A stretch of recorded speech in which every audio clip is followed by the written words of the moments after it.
Inilah Grup A dan Grup B peserta Indonesia Mencari Bakat 2021 yang tampil di babak eliminasi grup. Ayo dukung peserta favorit kamu dengan cara berikut. Dimeriahkan oleh Stefan Pasaribu, Darboy Gang, dan Meli Guslau. Saksikan Indonesia Mencari Bakat 2021 babak eliminasi Grup A dan Grup B Sabtu dan Minggu 6 dan 7 November jam 6 sore live di Trans TV.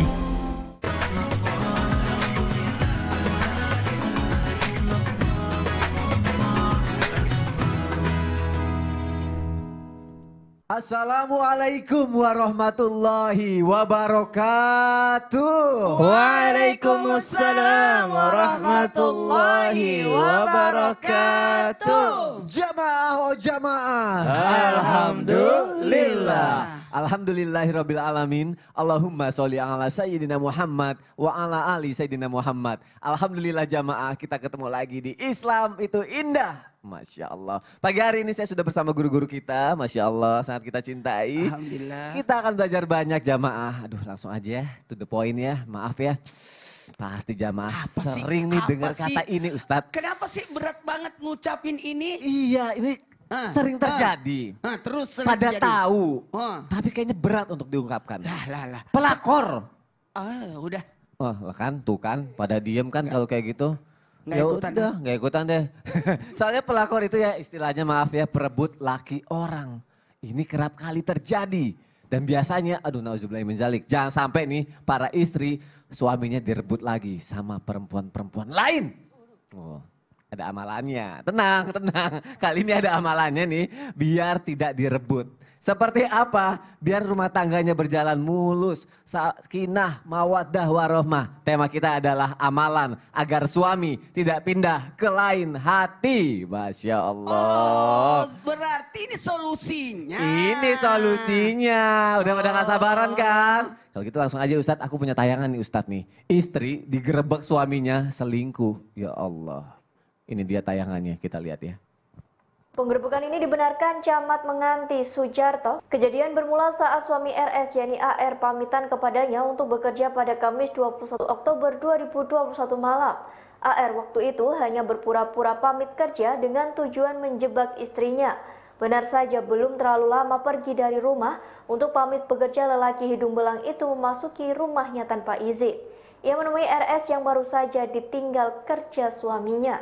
Kedatangan pria hidung belang itu diketahui tetangga dan rekan AR di desa setempat. Mereka kemudian memberitahu AR, ia pun langsung bergegas kembali ke rumah. Saat AR tiba di rumahnya bersama perangkat desa setempat, diketahui istrinya dan pria hidung belang itu bersembunyi di kamar. Mereka bersembunyi di bawah ranjang tempat tidur. Ya Allah, na'udzubillahi min dzalik. Semoga ini tidak terjadi pada kehidupan rumah tangga kita ya, jamaah yang ada di rumah ya. Untuk itu kita belajar pada pagi hari ini. Pelakor, perebut laki orang. Nah lakinya ini dulu nih yang harus diluruskan nih Ustadz. Apa emang bengkok? Takutnya melenceng ke sana ke sini gitu kan.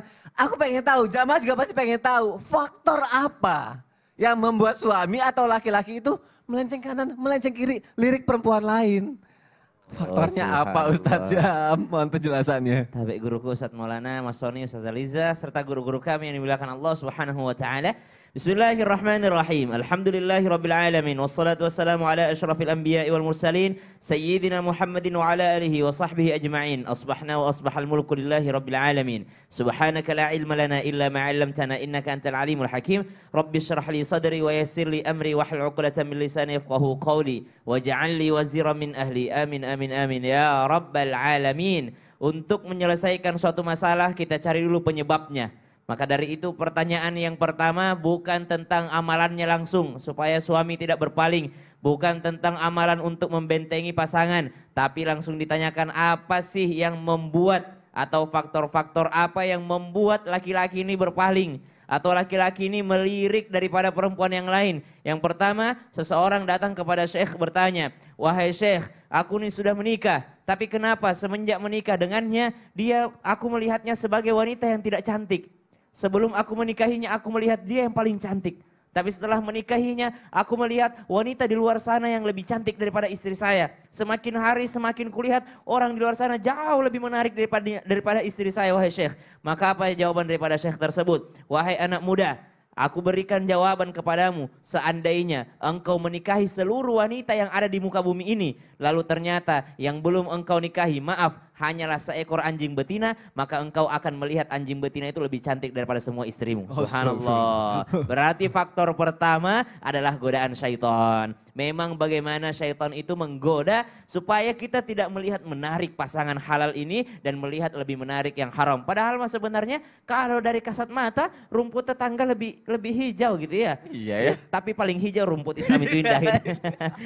Subhanallah. Baru ya Maka soalnya. yang pertama godaan syaitan. Yang kedua adalah tidak adanya ilmu. Kenapa dikatakan tidak adanya ilmu? Tidak mengertinya seorang laki-laki, seorang imam bahwa pernikahan disebut dalam Al-Quran mitsaqan ghalidha, suatu ikatan yang sangat kuat. Artinya ikatan pernikahan bukan hanya ikatan dua insan antara laki-laki dan perempuan. Bukan hanya ikatan dua keluarga, keluarga laki-laki dan keluarga perempuan. Tapi mitsaqan ghalidha, perjanjian, ikatan yang sangat kuat antara seorang hamba dengan Allah Subhanahu wa taala. Kira-kira kalau udah ngerti bahwa ini bukan hanya kepada perempuan tapi kepada Allah Subhanahu wa taala, maka akan sedikit takut dia.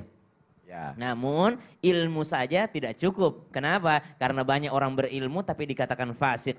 Apa itu fasik? Dia tahu ilmunya tapi dia tetap melakukannya. Na'udzubillahi min dzalik. Yang ketiga, butuh kita keimanan kepada Allah Subhanahu wa taala. Keimanan seperti apa, Ustaz? Keimanan bahwasanya apapun yang kita lakukan di dunia ini pasti akan ada balasannya. Entah dibalas di akhirat atau Allah akan langsung balaskan di dunia. Maka ketika kita berpikir bahwa apa yang saya lakukan saya akan diperlakukan seperti itu juga, maka akan menimbulkan rasa khawatir atau rasa takut dalam diri kita. Nah, orang yang melakukan perselewengan, perselingkuhan atau melirik yang lain biasanya karena nggak takut dia. Nggak takut. Tapi kalau ditakut-takutin ntar lo dibalas kayak gitu juga lo. Lo hati-hati lo punya anak perempuan. Biasanya agak takut Langsung biasanya agak takut, kan. benar. Iya, karena kurangnya rasa takut kepada Apalagi Allah. kalau dibahas soal nanti rezekinya hilang apa segala macam, biasanya orang pada Biasanya lebih takut takut kayak gitu. gitu ya Allah. Berarti faktor godaan setan, Setan, kurangnya ilmu dan kurangnya kurangnya iman. iman. Masya Allah. Terima kasih Ustaz Sama-sama, Syam Ustaz. untuk penjelasannya. Semoga dengan tidak berkurangnya atau kita ditambahin lagi ilmu dan iman kita, insya Allah rumah tangganya menjadi lebih baik-baik saja ya. Amin ya Rabbal Alamin. Tapi kalau memang harus terjadi lagi perselisihan, ya wajar ya. Bunda ya. Kalau misalnya ada kayak gitu kan ya yang ringan-ringan gitu kan. Tapi nauzubillahi min dzalik, takutnya perselisihannya jadi yang berat gitu. Emosi, tidak terkontrol. Terus takutnya jadi kayak keluar kata-kata kotor. Itu kan suka ada ya nauzubillahi min dzalik. Semoga bisa terhindar dari itu ya. Nah caranya, ini yang harus dipelajarin. Caranya gimana? Kalau misalnya lagi emosi tidak keluar kata-kata kotor gitu. Mohon penjelasannya Ustazah Liza. Iya. Oke, izin Ustaz Maulana, Bang Sony. Assalamualaikum warahmatullahi wabarakatuh. Waalaikumsalam warahmatullahi wabarakatuh. Alhamdulillahilladzi anzala sakinata fi qulubil mu'minin liyazdadu imana ma'a imanihim. Wassalatu wassalamu ala sayyidil mursalin khatamin nabiyyin wa ala alihi wa ashabihil mujahidin at-tahirin. Wa ba'da tahiyyah qala ta'ala fil Qur'anil Karim wa huwa asdaqul qailin a'udzu billahi minasy syaithanir rajim. Wa min ayatihi an khalaqalakum min anfusikum azwaja litaskudu ilaiha wa ja'ala bainakum mawaddatan wa rahmah. Allah. Sadaqallahul azim. Jamaah. Yeay. Oh jamaah. Yeay. Salah seorang mufassir kebanggaan kita umat Islam Indonesia menorehkan buah pikiran dalam bukunya Membumikan Al-Quran bahwasanya jikalau ingin memiliki masyarakat yang damai, ingin memiliki masyarakat yang bermartabat, berkualitas, sehingga menghantarkan kita memiliki baldah thayyibah, kita harus sukses membangun ketentraman di dalam keluarga. Tapi bagaimana ketentraman akan hadir Bang Sony kalau suami istri sering berkata kasar. Iya. Tidak menjaga perasaan, main tangan, bahkan istri diperlakukan seperti hewan. Aduh. Akhirnya si istri pun mengatakan hati menjerit meratap. Yeay. Iya, oh ada yenya itu tuh. Iya dong Itu ada yang yenya. Biar gak masterpiece-nya. ngantuk jemaah di rumah.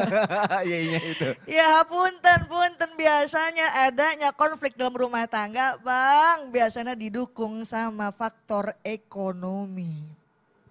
Makanya berkata kasar, ngelihat tetangga punya kulkas baru, kita ngikut masuk angin. Minta dikerok sama suaminya, bukan merah jadi gambar kulkas. Ya. Jadi keluarga, biar keluarga harmonis, jamaah bukan jadi keluarga gludug. Apa tuh keluarga gludug? Kalau ketemu dordar.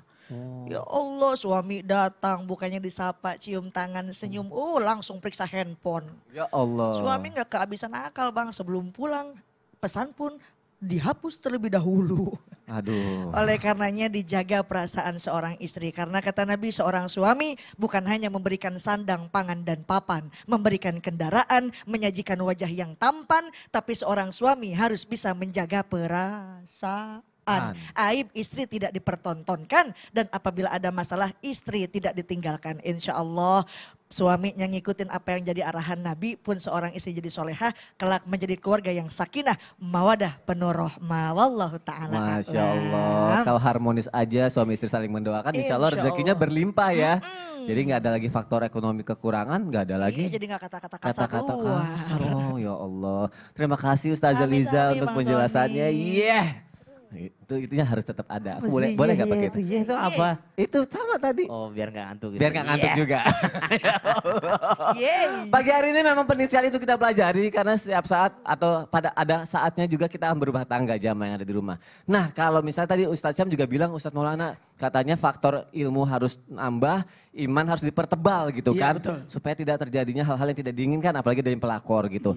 Tapi kalau misalnya nih Iya. si suami tidak mau belajar. Suaminya enggak mau belajar ilmu. Ilmunya nggak mau belajar. Apakah memang itu yang akan mudah terpikat kepada perempuan lain? Padahal si istrinya sudah berusaha untuk mengarahkan ke sana. Mohon penjelasannya Ustadz Maulana. Iya baik, makasih banyak.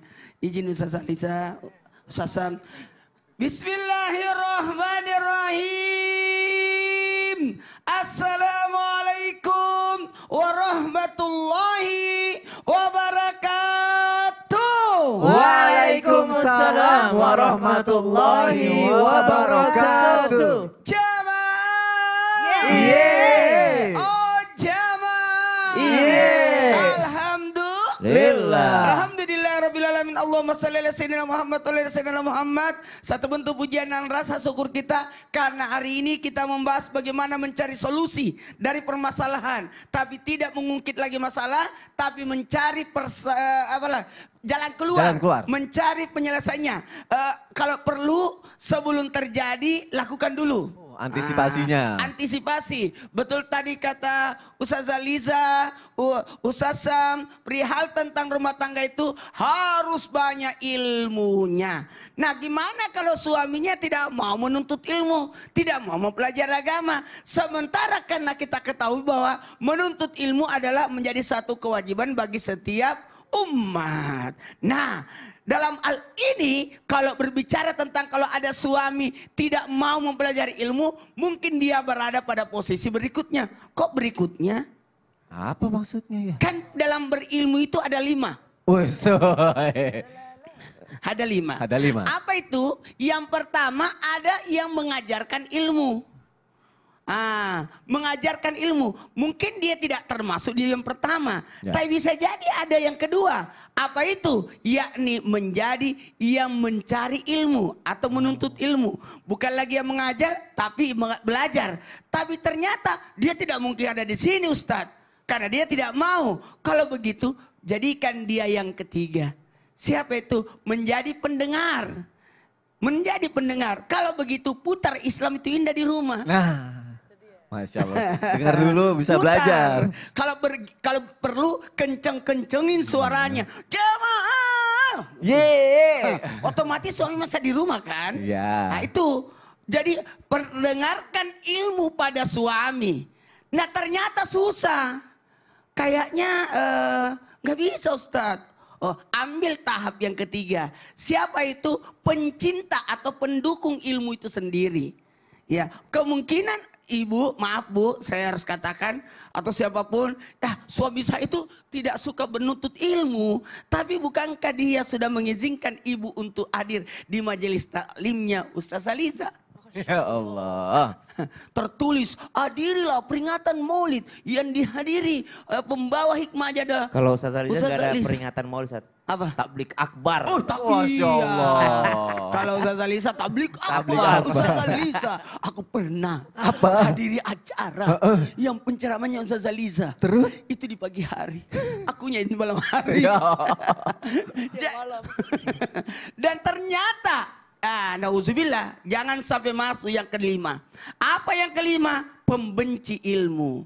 Nah, kalau begitu, hadirkan, libatkan suami dengan ilmu. Sehingga lama-lama suami bukan hanya mencintai ilmu, tapi menjadi pendengar. Lama-lama dia, cocok ini ilmu. Maka dia Merasa, datangi. ya. Kemudian yang terakhir, bisa mudah-mudahan jadi gurunya. Masya Allah, kalau itu semua tahapan sudah dilewati, nggak akan ada lagi tuh insya Allah ngelirik-ngelirik yang lain karena ya. ilmu itu harus menghadirkan, karena ilmu itu menghadirkan keberkahan, berkah rumah tangganya, ada kebaikan di dalamnya. Masya Pokoknya Allah. banyaklah kemuliaan ilmu itu. Untuk itulah kita belajar pagi hari ini jamaah yang ada di rumah. Ya, mumpung Islam itu lagi bahas tentang ini, ayo putar Putar, kenceng-kenceng. gedein, jangan sampai Gedein kelewatan. suaranya. Masya Allah, terima kasih Ustadz Maulana untuk penjelasannya. Kira-kira apa lagi ya? Oh, aku mau nanya sama Ustadz Syam gini.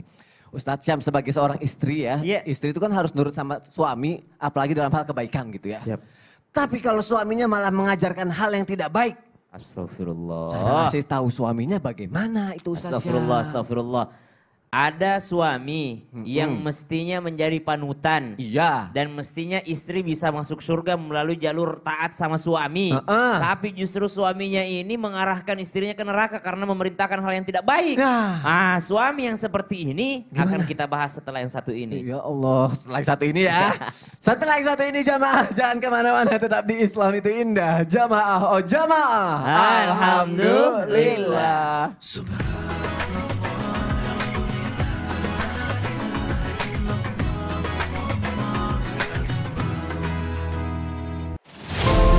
Inilah peserta Indonesia Mencari Bakat 2021 dari Grup B yang tampil di babak eliminasi grup. Ayo dukung peserta favorit kamu dengan cara berikut.